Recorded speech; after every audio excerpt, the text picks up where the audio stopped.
Hello and welcome to part 2 of Core Competence. In this video I'll be analysing Amazon.com.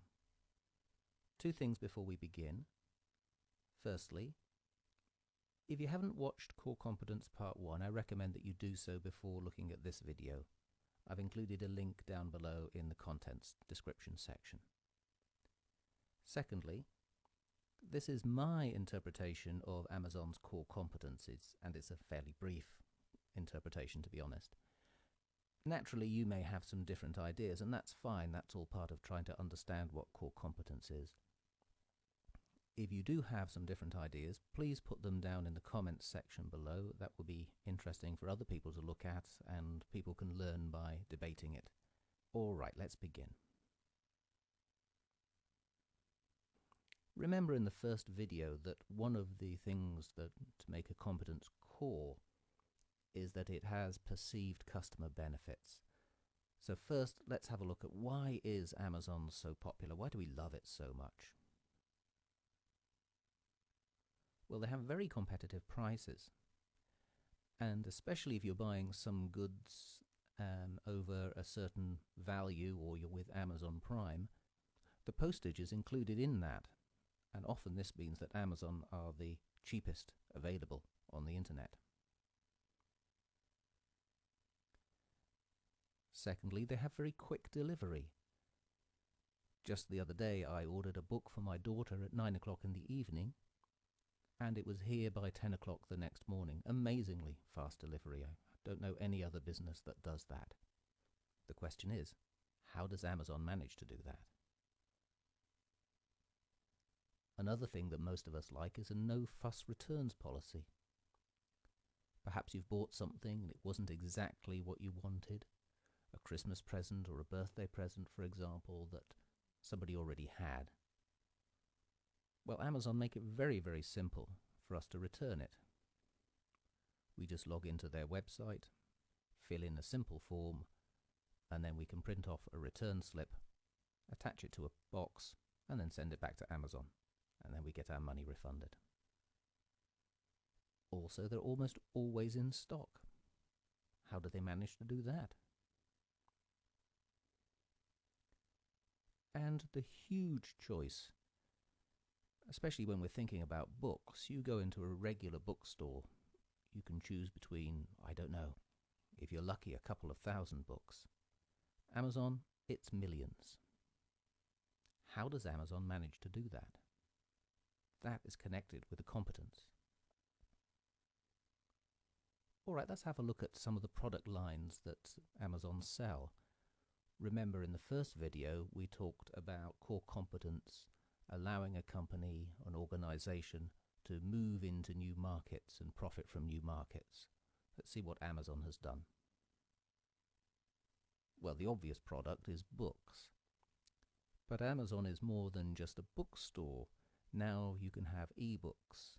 If you are a publisher or want to be author, you can publish your books through Amazon as well. It's really quite amazing. You can publish either electronically or via their print-on-demand system. One of the products that they moved in very quickly after books was electronics, so computers and televisions and any kind of gadget.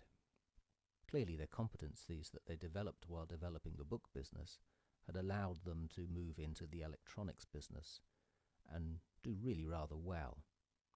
Now, I'm not going to make a list of all the different products. Now, I'd just like to say that they're adding new categories of product each year. And they can only do that because they have specific competencies that other companies find very difficult to replicate. Another definition of a core competency. They even allow third-party vendors. So if you are a small business and that you would like to set up a shop within Amazon, you can do so. Again, it requires some very special competencies to integrate third parties into your own system and allow them to compete with you, or to sell side by side with you. And you may or may not know that they also offer technology services. These can be data storage or data delivery, for example. Many of you will be a subscriber to a service such as Netflix. Well, Netflix uses Amazon to deliver its services. So as we can see, Amazon has been able to use its competencies to go into a vast array of different kinds of services and product lines. Now, what could some of the competencies be that allow Amazon to do that? I brainstormed some ideas with my students, and most of these are their suggestions. What did they come up with? Firstly, training. Perhaps Amazon have a special training regime that makes employees better than others? Possibly, but many firms have excellent training regimes, so I'm inclined to say that training is, while important, not a core competency. Culture. I'm sure Amazon's entrepreneurial culture has certainly helped it to expand all over the world and be successful. But I'm not sure whether culture can be a competence. For sure, it's difficult to replicate, but is it a competence? I am not too sure about that. Maybe you have a different opinion. Negotiation skills. How do they get these cheap prices? We had a debate about this in a class, and many people said, surely Amazon have excellent negotiation skills, and that's how they can manage to offer things so cheaply, because they can buy them so cheaply. Well, perhaps. I think they have negotiating power more than anything else. I'm sure they're skilled, but it's more negotiating power. Amazon buys so much, they're so important that you basically have to use them. So, for example, if you're going to be a vendor, a third-party vendor at Amazon, you sign up on their website. You don't really have any choice. You can't negotiate higher or lower commission fees. It's either take it or leave it. So I think it's negotiating power rather than the negotiating skills. And is power a competency? I'm inclined to say no. Software development. Now this is quite interesting. One of the important developments for Amazon was the one-click system. But could somebody else have developed the software? I think perhaps they could have done, and maybe the software that goes behind all the logistics and things. So again, not so sure about software development being a competency for Amazon, not a core competency for Amazon. I think many people have these competencies. Technology infrastructure. This is, I think, more interesting. And I think we need to think about how Amazon manages and uses its technology. It has certainly allowed it to deliver things like its software services, so Amazon Web Services. I think it certainly allows it to know exactly what's in stock, to work well at its logistics, to get that next day delivery for us.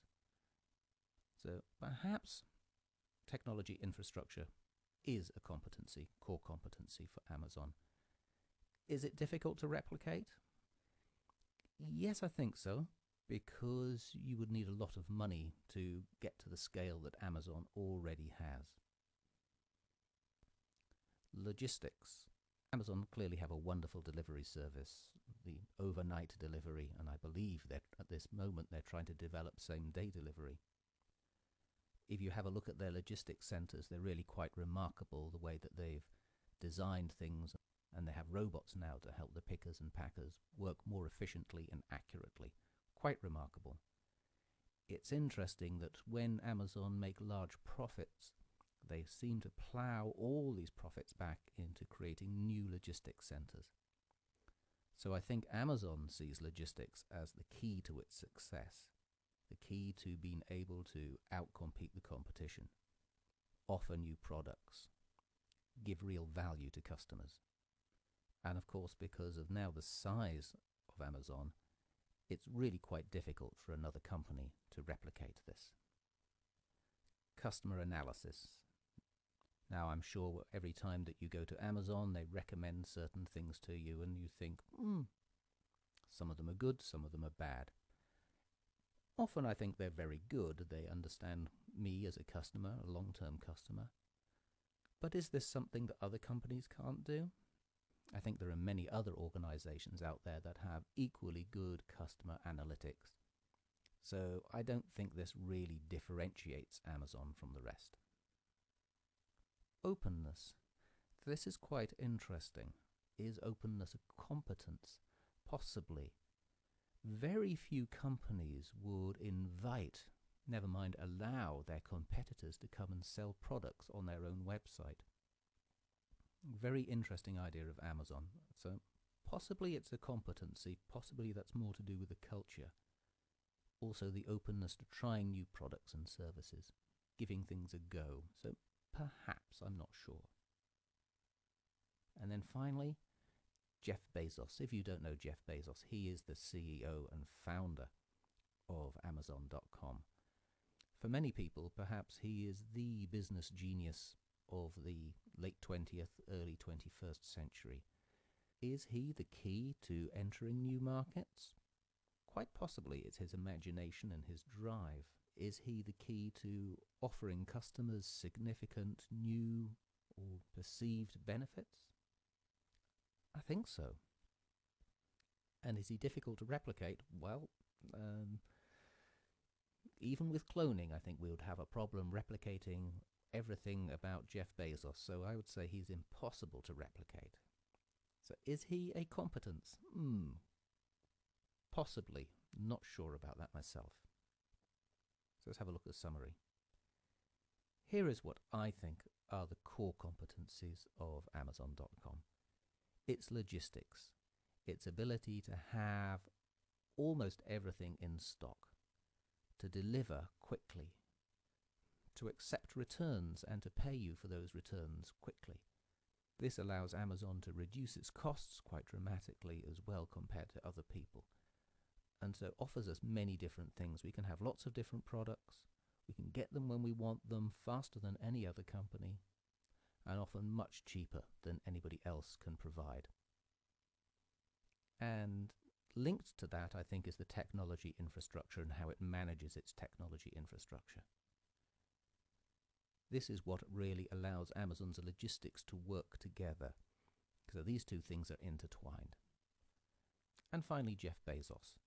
I've put a question mark after this. I'm not sure a person is a competence. But he is the driver.